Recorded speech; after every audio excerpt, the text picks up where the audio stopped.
Amudaryo tumanida so'nggi yillarda aholining turmush sifatini oshirish, hududlarni obod qilish, infratuzilmalarni yaxshilash borasida keng ko'lamli ishlar amalga oshirilmoqda. Ayniqsa, ichki yo'llarning holatini yaxshilash bo'yicha amalga oshirilayotgan sa'y-harakatlar e'tiborga loyiqdir. Tumanda keng ko'lamli ichki yo'llarga qum shag'al aralashmani yotqizish, yo'l chetlarini tozalash va obodonlashtirish ishlari olib borildi hamda bu boradagi ishlar davom etmoqda. Navbatdagi bosqichda tumanning bog', daryo bo'yi, Choyko'l va Xizreli ovul hamda mahallalardagi ichki ko'chalarga qum shag'al aralashmasi to'shash ishlari boshlab yuborildi. Bu tashabbus respublika miqyosidagi rahbarlar ishtirokida bosqichma-bosqich amalga oshirilmoqda. Mazkur jarayon O'zbekiston Respublikasi Prezidenti maslahatchisi Tursunxon Xudoybergenov boshchiligida vazirlik va idoralar rahbarlari ishtirokida tashkil etildi. Tashrif davomida mutasaddilar bevosita joylarga chiqqan holda amalga oshirilayotgan ishlar bilan tanishdi. Kamchiliklar va imkoniyatlarni joyida ko'zdan kechirdilar. Ularning joylarga chiqib, aholi bilan bevosita muloqot qilgani, mavjud muammolarni o'rganib, joyida hal etishga qaratilgan sa'y-harakati aholi tomonidan iliq qarshi olindi. Ta'kidlash kerakki, ichki yo'llarning holati har bir mahallaning qiyofasi, har bir fuqaroning kundalik hayotiga bevosita ta'sir ko'rsatadi. Aynan shu jihat inobatga olinib, tumanning eng og'riqli nuqtalaridan biri bo'lgan ichki yo'llarni ta'mirlash masalasi rahbarlar tomonidan ustuvor vazifa sifatida belgilangan. Bu ishlarga mutaxassislar va zarur texnikalar safarbar qilinib, talab qilinadigan qurilish materiallari o'z vaqtida yetkazib berilmoqda va qisqa muddat ichida bir nechta hududdagi yo'llarga qum shag'al aralashmalari yotqizildi. Bir kunning o'zida o'rtacha 4 mahalla hududidagi umumiy uzunligi 2 kilometrdan ortiq bo'lgan ichki yo'llarga qum shag'al aralashmasi yotqizilmoqda. Qolaversa, yo'l yuzalari tekislanib, aholining harakatlanishiga qulaylik yaratilmoqda. Shuningdek, aholi ham ushbu xayrli ishga o'z hissasini qo'shib, yo'l chetlarini obodonlashtirish, yo'l atrofini chiqindilardan tozalash, daraxtlar ostini yumshatish, oqova suvlarning to'g'ri oqishini ta'minlash uchun ariqlarni tozalash kabi ishlarda faol ishtirok qilishmoqda. Zero yo'llarning obod bo'lishi ijtimoiy kayfiyatni ko'tarib, transport vositalarining harakatini osonlashtiradi va odamlarning davlatga bo'lgan ishonchini mustahkamlaydi.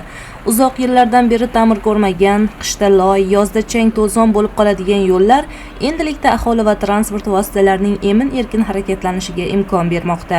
Bu esa tumanning iqtisodiy va ijtimoiy faolligi oshishiga ham xizmat qiladi.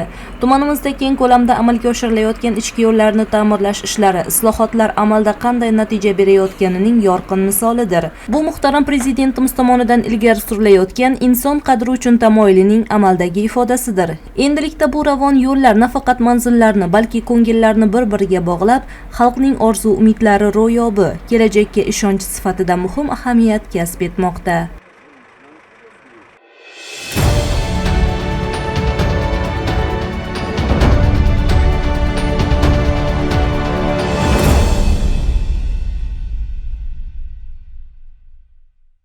Qoraqalpog'iston Respublikasi Jo'qorg'i Kengesining raisi Amanbay O'rinboyev joylarda yoshlar bilan uchrashib, ularning xohish-istaklari, tashabbus va muammolarini tinglamoqda. Shunday navbatdagi uchrashuv 19-iyun kuni Amudaryo tumanida o'tkazildi. Uchrashuvdan oldin bo'sh ish o'rinlari yarmarkasi bo'lib o'tdi. Shundan so'ng IT sohasi, tashqi beg'araz ko'mak mablag'larini jalb qilish va donorlar bilan ishlash bo'limi, tijorat banklari rahbarlari tomonidan seminarlar tashkil etilib, yoshlar tadbirkorligini yo'lga qo'yish, ularning o'z tashabbuslarini amalga oshirish borasida ma'lumotlar berildi. O'tkazilgan uchrashuvda dastlab Jo'qorg'i Kenges raisi hurmatli prezidentimizning alohida e'tibori bilan yoshlarga yaratilgan imkoniyatlar haqida keng turda to'xtalib o'tdi. Shu bilan birga bunday imkoniyatlardan o'rinli foydalanib, yuqori natijalarga erishayotgan yoshlar soni ortib borayotgani alohida mamnuniyat bilan qayd etildi. O'z navbatida yoshlar davlatimiz rahbarining bunday yuksak ishonchi va yoshlarga ko'rsatayotgan otalarcha g'amxo'rligi uchun chuqur minnatdorlik bildirdi. O'tkazilgan uchrashuv davomida yoshlar bilan yaqindan muloqot qilinib, ularning xohish-istaklari, shuningdek takliflari tinglandi. Unda bir qator muhim tashabbuslar va masalalar ilgari surildi. O'z navbatida har bir tashabbus va taklif Jo'qorg'i Kenges rais tomonidan qo'llab-quvvatlanib, ularni hayotga tatbiq etish bo'yicha mas'ullarga aniq topshiriqlar berildi. Shundan so'ng bir guruh yoshlar faolligi va tengdoshlari orasida alohida yutuqlarga erishib, ko'pchilikka namuna bo'layotgani uchun Qoraqalpog'iston Respublikasi Jo'qorg'i Kengesi prezidiumi qarori bilan taqdirlandi. Oyoqchi mahallasida tug'ilib o'sganman. Hozirgi kunda Amudaryo tumani sport maktabida qo'l jangi treneri bo'lib ishlayman. Hozirgi kunda mening shogirdlarim 80 dan ortiq kundan kunga ko'payib bormoqda. 2024-yil 18-24 noyabr kunlari Qozog'iston Respublikasi Ostona shahrida Jahon Kubogi musobaqasida nufuzli 3-o'rinni qo'lga kiritdim. Qilayotgan ishlarim chetda qilayotgani yo'q. Qoraqalpog'iston Respublikasi Jo'qorg'i Kengash raisi Omonboy To'laboyevich tomonidan ko'kroq nishoni bilan taqdirlandim. Bundan juda ham xursandman. Mening shogirdlarim menga qarab intilishi juda ham ortmoqda. O'zim trener bo'lib cheklanib qolmasdan shogirdlarimning oldida musobaqalarga chiqib, O'zbekiston Respublikasi bayrog'ini ko'tarishga harakat qilyapman hozirgi kunda. Bundan keyingi musobaqalarda Xudo xolasa jahon chempionatiga, Osiyo jahon chempionatiga shogirdlarim bilan birgalikda o'zim ham chiqib musobaqalarga qatnashishga va'da beraman. Mana bugun men uchun juda ham esda qolarli va quvonchli kun, sababi Jo'qorg'i Kengash boshlig'i tarafidan Umid Uchquni ko'krak nishoni belgisi bilan taqdirlandim. Tumanimizdagi faol yoshlarning kichik mehnatini yuqori baholab bu ko'krak nishonga loyiq ko'rgani uchun minnatdorchiligimni bildiraman. Bu albatta kelajakda yanada yuqoriroq yutuqlarga erishishimizning poydevori hisoblanadi. Bu bizga berilgan bu ishonch va e'tiborni hurmat qilib qadrlaymiz va kelajakda yanada millatimiz va tumanimiz ravnaqi yo'lida o'z hissamizni qo'shib yanada astoydil xizmat qilishga harakat qilamiz va bu bizning burchimiz hisoblanadi. Shu kuni Qoraqalpog'iston Respublikasi Jo'qorg'i Kengashining raisi Omonboy O'rinboyev Amudaryo tumanida yangi ish o'rinlarini yaratish va aholi bandligini ta'minlash borasida amalga oshirilayotgan ishlar bilan ham yaqindan tanishdi. Dastlab Olmazor mahallasida Sulton Kumush mas'uliyati cheklangan jamiyati tomonidan ochilish marosimi o'tkazilayotgan bolalar o'yingohi loyihasi ko'zdan kechirildi.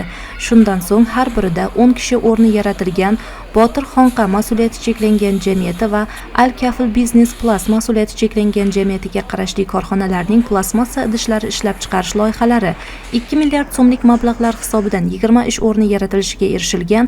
Ravshanbek Yulduzxon xususiy korxonasining qandolat, non mahsulotlari ishlab chiqarish va sut qayta ishlash sexi, Jayxun Motors mas'uliyati cheklangan jamiyatining Motoroller ishlab chiqarish loyihalari bilan tanishildi. Yangi ish o'rni yaratgan har bir tadbirkor doimo qo'llab-quvvatlanishi, ularning o'z faoliyatini yanada kengaytirish uchun barcha yordamlar ko'rsatilishi ta'kidlandi. Uyshun mahallasida Jamoliddin Jayxun mas'uliyati cheklangan jamiyati tomonidan 1 milliard so'm mablag' asosida yangidan ishga tushirilgan baliqchilik loyihasi, shuningdek Qoraqalpoq mahsulotlari mas'uliyati cheklangan jamiyati tomonidan 1.3 milliard so'mlik mablag' asosida ishga tushirilgan parrandachilik loyihasi ham mehmonlarning e'tirofiga sazovor bo'ldi. Xalqimizni sifatli oziq-ovqat mahsulotlari bilan ta'minlash borasidagi bunday tashabbuslarni ko'paytirishda yanada jonboslik bilan ishlash kerakligi xususida mutasaddilarga topshiriqlar berildi. Shundan keyin Do'stlik mahallasi hududidagi yangi O'zbekiston massivida qad rostlayotgan ko'p qavatli uylarning qurilish jarayoni ham ko'zdan kechirildi. Ta'kidlash joizki, 2024-2025 yillarda jami 18.5 gektar yer maydonida 26 ta ko'p qavatli uylar qurilishi belgilangan. Hozirgi vaqtda ishlar yuqori sur'atlarda davom ettirilmoqda. Jo'qorg'i Kengash raisi qurilish ishlarini sifatli qilib o'z vaqtida yakunlash bo'yicha mas'ullarga aniq topshiriqlar berdi. Tashrif so'ngida Qoraqalpog'iston Respublikasi Jo'qorg'i Kengashining raisi Omonboy O'rinboyev tuman hokimligi binosida Amudaryo tumanining ijtimoiy-iqtisodiy rivojlanishi masalalariga bag'ishlangan majlis o'tkazdi. Unda dastlab joriy yilgi o'rim yig'im mavsumini muvaffaqiyatli yakunlab, respublikamizda birinchilardan bo'lib kontraktatsiya shartnomalari shartlarini bajargan tuman g'allakorlari, bir guruh mehnat ilg'orlarini Jo'qorg'i Kengashining ko'krak nishonlari va qimmatbaho sovg'alari bilan taqdirlash marosimi o'tkazildi. Shundan so'ng tumanni ijtimoiy-iqtisodiy rivojlantirish masalalari muhokamasiga bag'ishlangan yig'ilish bo'lib o'tdi. Unda amalga oshirilayotgan ishlar bo'yicha o'rganishlar natijalari muhokama qilinib, tumandagi investitsiya loyihalari, yangi ish o'rinlarini yaratish borasidagi ishlar tahlil qilindi. Shuningdek, obodonlashtirish ishlari va iqtisodiy ko'rsatkichlar muhokama qilinib, yo'llarni ta'mirlash, ijtimoiy obyektlarni qurish va rekonstruksiya qilish bo'yicha mavjud muammolar o'rtaga tashlanib, ularni hal etish bo'yicha aniq tavsiya va topshiriqlar berildi. Majlisda aholi hayotida uchrayotgan muammolarga yechim topish, xalqni rozi qilish va farovonligini ta'minlash borasidagi muhim ishlar tanqidiy ko'rib chiqildi. Majlis davomida Jo'qorg'i Kengash raisi tomonidan ta'kidlangan kamchiliklarni bartaraf etish bo'yicha tegishli tashkilot va mutasaddilarga aniq vazifalar belgilab berildi.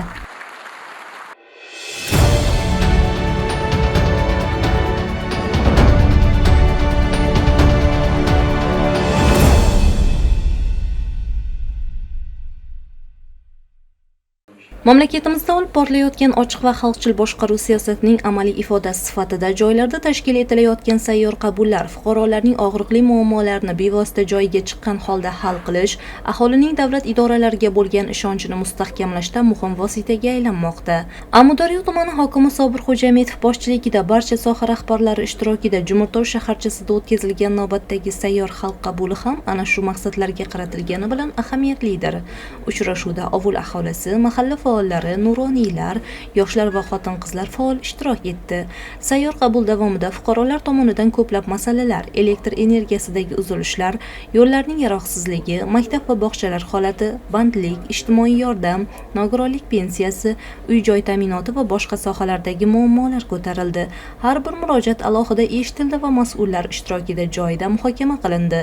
Sayyor qabulni kirish so'zi bilan ochib bergan tuman hokimi Sobir Xo'jametov odamlar orasiga kirib, ularga quloq tutish, muammolarga hamkorlikda yechim topish bugungi islohotlarning asosiy tamoyiliga aylanganligini alohida ta'kidladi.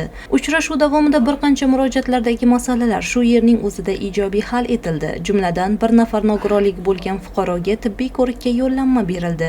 Yosh tadbirkorning kredit masalasi bo'yicha tuman bank mutasaddilariga topshiriq berildi. Ta'mirtalab ahvolga kelgan ichki xo'jalik yo'liga mahalliy byudjet hisobidan qum shag'al yotqizish rejalashtirildi. Ayrim masalalar esa vaqt va tahlil talab qilganligi bois ularni atroflicha o'rganib, qonuniy tartibda hal etish bo'yicha mas'ullarga topshiriqlar berildi va ijrosi qat'iy nazoratga olindi. Shu bilan birga sayyor qabul davomida joylardagi ijtimoiy obyektlarning holati ham ko'zdan kechirilib, mavjud kamchiliklarni bartaraf etish bo'yicha mutasaddilarga aniq vazifalar yuklatildi. Mahalla faollari va nuroniylar bu kabi sayyor qabullarni har bir hudud hayot uchun dolzarb ahamiyatga ega ekanligini e'tirof etib, tashabbus uchun minnatdorchilik bildirdilar. Shuningdek, tuman hokimi Sobir Xo'jametov boshchiligida tumandagi tegishli tashkilot va idoralar vakillari ishtirokida navbatdagi sayyor qabul Jumurtov mahallasida tashkil etildi. Ushbu uchrashuv mahalliy aholi bilan to'g'ridan-to'g'ri muloqot qilish, ularning muammolari, taklif va ehtiyojlarini joyiga chiqqan holda o'rganish hamda tezkor yechim topish maqsadlariga yo'naltirildi. Ta'kidlash joizki, sayyor qabullar aholining davlat organlariga bo'lgan ishonchini mustahkamlashda, ochiqlik va shaffoflikni ta'minlashda, eng muhimi fuqarolarning og'zaki yoki yozma murojaatlarini bevosita eshitishda muhim vosita bo'lib xizmat qilmoqda. Tadbir davomida fuqarolar tomonidan uy-joy masalasi, ichimlik suvi, elektr energiyasi ta'minoti, yo'llarni ta'mirlash, ish bilan ta'minlash, ijtimoiy yordam ajratish va boshqa masalalar bo'yicha murojaatlar qabul qilinib, ularning har biri alohida ko'rib chiqildi. Tuman hokimi va mutasaddi rahbarlar har bir murojaatchining masalasini sinchkovlik bilan o'rganib, ayrim murojaatlarga shu joyning o'zida yechim topildi. Vaqt talab qiladigan muammolar bo'yicha mas'ullarga tegishli topshiriqlar berildi va ularning ijrosi qat'iy nazoratga olindi. Tuman hokimining sayyor qabullari hududlarda davom ettirilmoqda. Maqsad aholi muammosini eshitish va imkon qadar ijobiy yechim topish. Eng muhimi esa xalq ishonchini oqlash.